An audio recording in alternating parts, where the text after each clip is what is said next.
My name is Antonia Romaker, and you study English and Russian with me on this channel. Today we're going to learn some new idioms. English idioms, which, as you know, are part and parcel of this wonderful language. And we're going to do that with Sherlock, our favorite TV show. So let's get cracking. The first idiom for today is going to be to live life to the full. It means to use all the opportunities you have. It means to live your life as if you are not going to live tomorrow. So to live your life to the full, to use all the opportunities to do anything and everything you can in order to fulfill your wishes, to fulfill your aims, to do everything you want. So let's take a look at an example from Sherlock. My husband was a happy man who lived life to the full. He loved his family and his work. He lived life to the full. He loved his family and his work. So this woman tells us that that person used all the opportunities he had. He was alive. He was active. He lived his life to the full. But unfortunately he died. And that's why it was so shocking. Now my example. Living life to the full is quite challenging, as long as quite many people are scared to follow their dreams. It is risky, it is scary, but you should do it. It's really wonderful. Moving on, now let's talk about the second idiom, which is to take one's own life. Here you can skip on. You can simply say to take one's life. Once again, an idiom with the word live life. Anyway, the meaning is the opposite. It's not optimistic whatsoever. So to take your life, to take your own life, means to commit suicide. When you kill yourself, basically. It's quite a bad idiom. I mean, the meaning is very negative, but anyway, you should know it. So to take your own life means to commit a suicide. Well, now let's take a look at an example from Sherlock. He loved his family and his work. And that he should have taken his own life in this way is a mystery and a shock to all who knew him. As you can see, this is the continuation of the idea presented in the first example.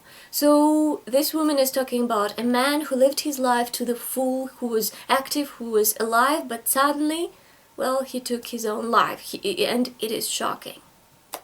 Now my example. Out of all the misery in the world, there's no reason to take your own life. Not a single one. Keep living. It is wonderful. There are a lot of good things, and even though if you face some kind of troubles or problems, remember that you will find the light. You will find happiness, and something wonderful is going to happen to you, I'm sure.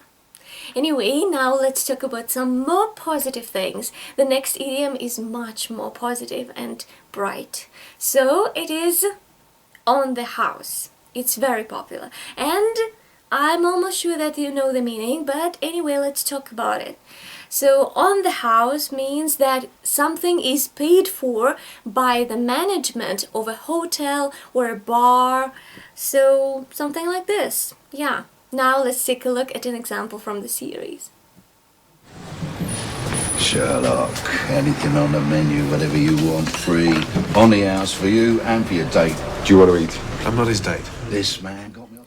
So this man, the owner of this restaurant, if I'm not mistaken, told Sherlock that he can have anything and it's going to be free on the house. It means that this owner of the restaurant is going to pay for that. So it's free, it's on the house. And by the way, all those jokes about Sherlock and Dr. Watson being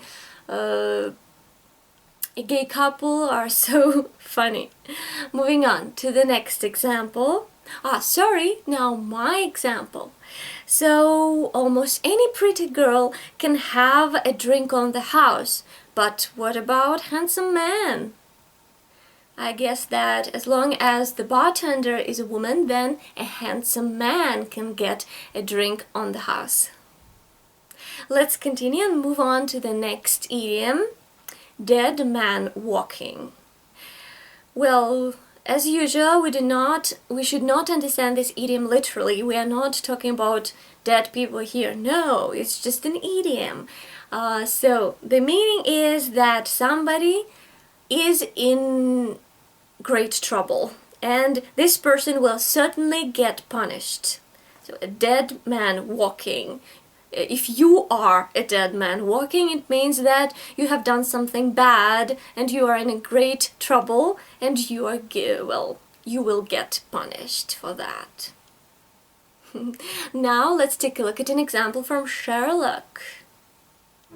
3 years ago. Is that when they told you? Told me what? That you're a dead man walking. So are you. You don't have long, though. Am I right? Now, an example from me. If you watched my video and didn't like it or share it, you are a dead man walking. I'll hunt you down. I'll find you. Joking. Lighten up. And the last idiom for today is to be out of one's depth. Not that popular, however, it would be a very good idea to know the meaning, and as long as you use this idiom in your speech, your English will get perfect and advanced. So let's discuss. To be out of one's depth means not to have what it takes for something, or basically not to have a clue what is going on, something like this. So let's take a look at an example and then analyze it. I'm a consulting detective. The only one in the world that invented the job. What does that mean? It means when the police are out of their depth, which is always, they consult me. The police don't consult amateurs. Sherlock says that the police are out of their depth very often. It means that they cannot crack these crimes, they cannot solve these complicated issues, they cannot do anything, and when the police is in trouble, when the police are in trouble, voila, Sherlock is there, so Sherlock can help. Once again, to be out of one's depth means not to have a clue, not to have what it takes, not to understand what's going on. Now my example. Improving constantly and learning something new is a great way to avoid being out of your depth. So keep going, keep studying English and Russian with me, and then you will never be out of your depth. That's it for today. So 5 idioms, very quickly. Let's repeat them. To live life to the full. To take one's own life. On the house. Dead man walking. To be out of one's depth. So that's it for today. We're going to continue learning, studying new idioms. There are a lot of them, and they are so interesting to study and to analyze. So we're going to keep doing it. But that's it for today. I hope that you learned some new stuff and you liked this video. If you did, please like it, push the button, like it and share it. I will love you for that. Well, that's it for today, as I have already pointed out, so hope to see you soon. Keep studying English and Russian with me, and see you next time. Bye.